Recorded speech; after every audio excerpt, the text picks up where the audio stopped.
Assalamualaikum warahmatullahi wabarakatuh, Ibu. Waalaikumsalam. Sebelumnya perkenalkan dengan saya Khalil Rahman. Saya perawat dari Universitas Mercu Bakti Jaya Padang, dan saya lagi melakukan tugas sebuah matkul. Nah, ini sangat cocok, Ibu. Nah, sebelumnya dengan Ibu siapa? Dengan Ibu Inji Wulandari. Oh, kalau boleh tahu panggilannya siapa ya, Ibu? Biasanya dipanggil Windy. Oh, kalau begitu, apakah Ibu mau berbincang-bincang dengan saya? Ya, Kalau boleh tahu, kira-kira Ibu mau berbincangnya berapa menit ya, Ibu, agar tidak terganggu waktunya? 10 menit biasanya. 10 menit saja. Oke, di mana ya, Ibu? Di sini aja boleh. Yaudah, oke. Ibu, saya mendapatkan kabar dari tetangga yang lain kalau Ibu sulit bergerak atau bekerja dikarenakan hipertensi Ibu ya. Ya. Kalau boleh tahu hipertensi Ibu ini sudah berapa lama ya, Ibu? 2 tahunan, enggak 3 tahun lebih. Sebelumnya aktivitas Ibu itu biasanya katanya sampai 5 buah kegiatannya. Ya. Tapi sekarang karena ketidakberdayaan, Ibu cuma bisa 1 atau 2 kegiatan lagi. Kalau boleh tahu, Ibu paling mengeluhnya tuh di bagian mana ya, Ibu? Biasanya di bagian pinggang, bagian kaki, kepala. Oh, itu rasanya seperti apa ya, Ibu? Seperti ngilu-ngilu. Oh, jadi kayak kalau bahasa kampungnya rasa awang-awang sakit-sakit gitu kan, Ibu. Nah, jadi itu untuk dalam segi psikososial, Ibu, itu sudah termasuk ke dalam ketidakberdayaan, karena itu akan mengganggu peran Ibu yang awalnya 5 kegiatan menjadi 1 kegiatan. Nah, itu cukup berisiko untuk mengalami stres, Ibu. Ibu ada terasa kayak sedih gitu nggak, Ibu, karena kayak kurang gitu kegiatan, jadi penghasilan juga kurang kan, Ibu? Pernahkah ada merasakan, Ibu? Sering kalau kayak gitu. Apakah Ibu sering mengeluh kenapa saya selalu diberikan penyakit seperti ini? Dia sangat mengeluh. Jadi ketidakberdayaan. Nah, sebelumnya Ibu, saya ada leaflet tentang ketidakberdayaan, Ibu. Nah, saya akan menjelaskan. Apakah Ibu mau mendengarkannya, Ibu? Oke. Ketidakberdayaan itu, Bu, adalah bentuk persepsi bahwa tindakan seseorang tidak akan mempengaruhi hasil secara signifikan. Persepsi kurang dikontrol pada situasi saat ini atau yang akan datang.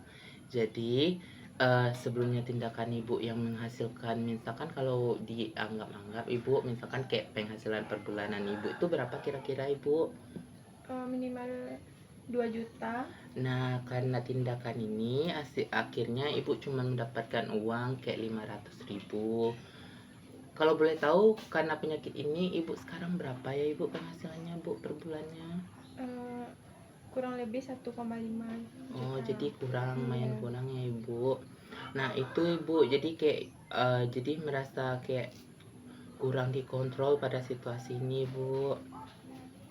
Nah, dampak dari ketidakberdayaan ini, Bu, mungkin Ibu pernah merasakan seperti contohnya frustasi dan ketidakpuasan. Apakah Ibu tidak puas dengan hasil gaji Ibu sebanyak itu sebelumnya? Nah, saya merasa tidak puas. Awalnya 2 juta jadi 1,5 kan, Ibu. Nah, terus kemampuan tidak memiliki mengendalikan situasi, tidak dapat menghasilkan sesuatu. Apakah Ibu terus yang nomor 4 ada keraguan-raguan. Apakah Ibu pernah kayak merasa ragu memegang sebuah gelas karena tangan Ibu ngilu misalkan? Pernah? Iya, sering. Terus tidak berpartisipasi terhadap pengambilan keputusan, ketergantungan yang dapat mengakibatkan. Apakah Ibu pernah bergantung sama anak Ibu? Ibu sebelumnya punya anak kah? Belum. Jadi sama suami ya, Ibu. Nah, jadi Ibu sering bergantung untuk kayak mengambilkan gelas gitu sama suami. Terus yang ke-8 gagal mempertahankan ide. Terus penyebab awalnya tuh mah Bu, penyebab dari ketidakberdayaan itu Bu, adanya kurangnya pengetahuan. Sebelumnya Ibu pernah tahu nggak kalau Ibu selain kena hipertensi, Ibu juga mengalami sebuah penyimpangan jiwa Ibu yang namanya ketidakberdayaan. Apakah Ibu pernah mendengar penyakit itu sebelumnya? Nggak pernah. Dan juga ketidakefektifan coping individu. Lingkungan tidak mendukung untuk pengobatan. Apakah lingkungan Ibu? Keempat, hubungan interpersonal tidak memuaskan.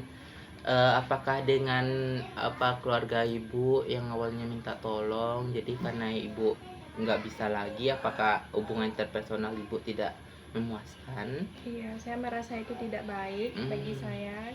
Oke.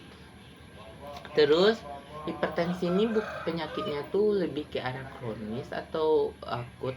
Mungkin kronis Ibu. Nah, mungkin pengobatannya cukup lama kan Ibu. Dan juga mungkin agak susah untuk diobatin kan Ibu. Jadi Ibu merasa tidak berdaya gitu untuk penyakit ini Bu. Nah, tanda dan gejala dari ketidakberdayaan itu mah Bu, yaitu menyatakan frustasi atau tidak mampu melaksanakan aktivitas sebelumnya. Terus, pernahkah Ibu merasa diasingkan oleh pihak keluarga? Iya, pernah sering. Pernah. Mungkin karena apa kan Ibu? Ibu kurang membantu katanya.